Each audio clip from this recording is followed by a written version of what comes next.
Sería interesante poder mostrar un poco el proceso que se llegó a ese informe y por qué, yo no tendría cómo explicar por qué se puso a la persona en el centro de ese informe.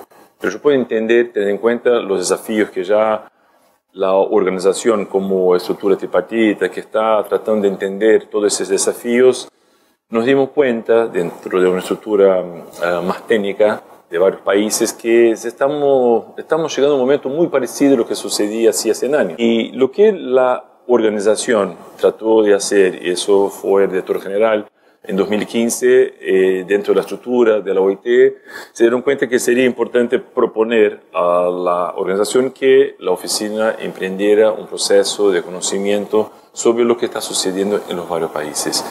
Y comenzó entonces, esta fue la decisión de armar un proceso de diálogos nacionales, que las oficinas de la OIT por todos los lados están emprendiendo con los gobiernos, con el sector sindical y empresario, para que cada cual pudiese pensar qué está pasando, cuáles son mis inquietudes, mis preocupaciones, porque, digo, de mi país, evidentemente, porque lo que capaz esté preocupando a Japón, o a Haití, o a Cuba, o Angola, o Brasil, no sé, lo mismo que pasa en Argentina. Entonces, 2016-17 fue un año y medio que toda la OIT en el mundo trató de generar eso. Juntamos toda esta información y se lo derivamos a Ginebra. Y en Ginebra se armó un equipo dentro del secretariado para poder más o menos organizar esas informaciones y con eso el director general conformó una comisión mundial para el futuro del trabajo. Esa comisión mundial, que es compuesta de varios académicos, intelectuales, economistas, sociólogos, psicólogos, para entender, alimentarse de todo eso que se generó en el mundo y de generar ese informe que la OIT lanzó en enero de este año. Y fue un informe que justamente puso a la persona en el centro, teniendo en cuenta lo que ya se sucedía y que ya, claro, conversando con el sector sindical, conversando con el sector empresario y con los gobiernos, ya se veía que estaban consolidando formas atípicas de trabajo, o formas atípicas de empleo. Y eso solía que la organización pudiese responder a eso, inclusive en el marco del centenario de la propia OIT. Ese informe que la OIT lanzó está, más allá de hacer un pantallazo de la situación de empleo, desempleo, acceso a tecnología o a Internet, la brecha de salarios, inequidad, entonces hay un panorama demostrando que, por ejemplo, hasta 2030 tenemos que generar en el mundo 344 millones de empleo, sin contabilizar los 190 millones de desempleo de ahora. O sea, y de ese desempleo ahora, la mitad es de jóvenes. O sea, ese informe muestra eso, un poco ese escenario que estamos viviendo. Ese informe tiene como 10 recomendaciones, plasmadas en 3 ejes importantes. El primero, seguramente, demuestra la importancia del Estado. Y porque para poder enfrentar esos desafíos, es importante que se promueva un derecho a un aprendizaje a lo largo de la vida. O sea, desde el nacimiento hasta la vejez, ¿no?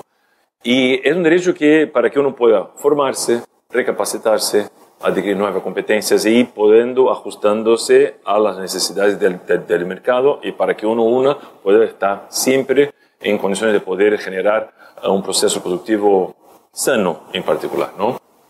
Eso implica que el sistema de formación o de educación formal o no formal, el Estado tiene que estar presente.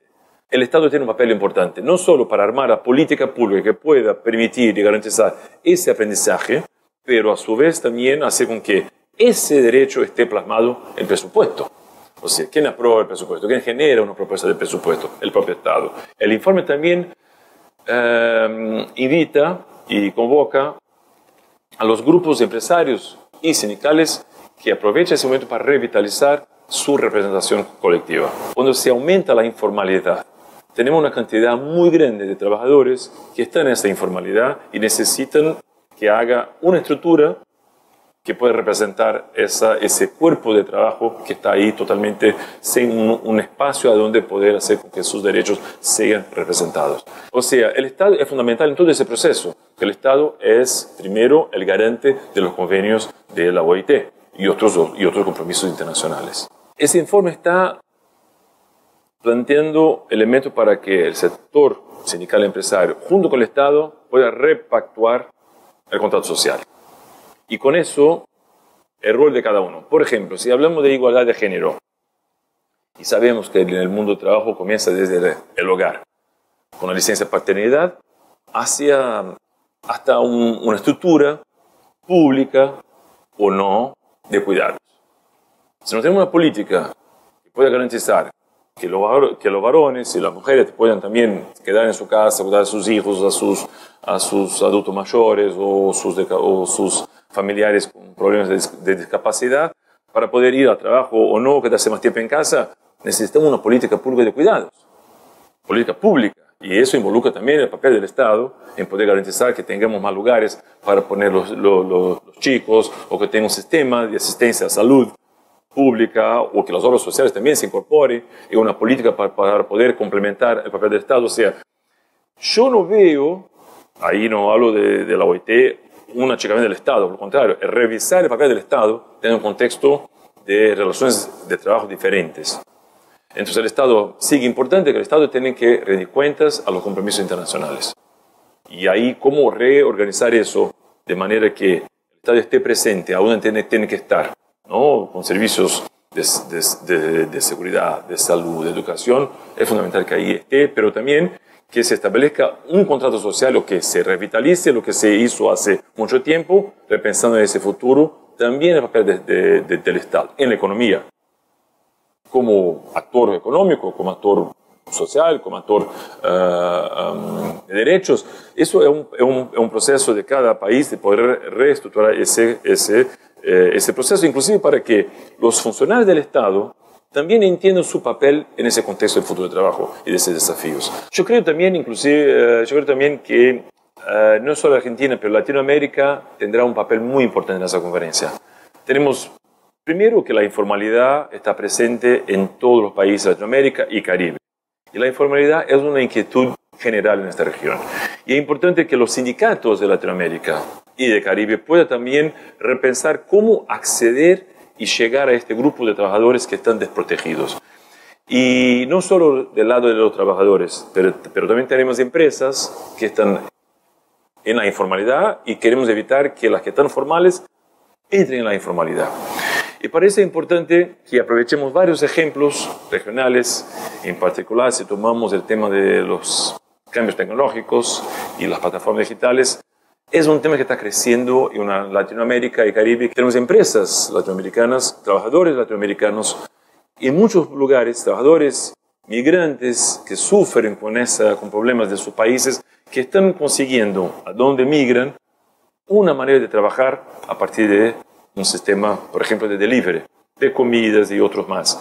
Y eso hace con que aprovechemos esa experiencia latinoamericana con los que estamos sufriendo, con las crisis económicas, crisis migratorias, que estamos sufriendo, que está generando, impactando esa dinámica social de los países que están buscando en las plataformas digitales, los servicios que están bajo plataformas, como una manera de insertarse en el mercado de trabajo, pero en la gran mayoría de manera precaria. Y ahí los sindicatos tienen un papel muy importante de poder garantizar que estos grupos, no solo de migrantes que están buscando ese canal para poder buscar una dignidad, pero que también otros más tengan por detrás una estructura sindical importante y fuerte. Y así aprovechamos ese momento de búsqueda de un futuro de trabajo decente, que también el sector sindical puede tener ese papel importante en toda Latinoamérica y Caribe, en ese contexto que se está llevando para Ginebra, y creo que Latinoamérica podrá llevar un ejemplo bastante interesante de una respuesta regional a un tema que es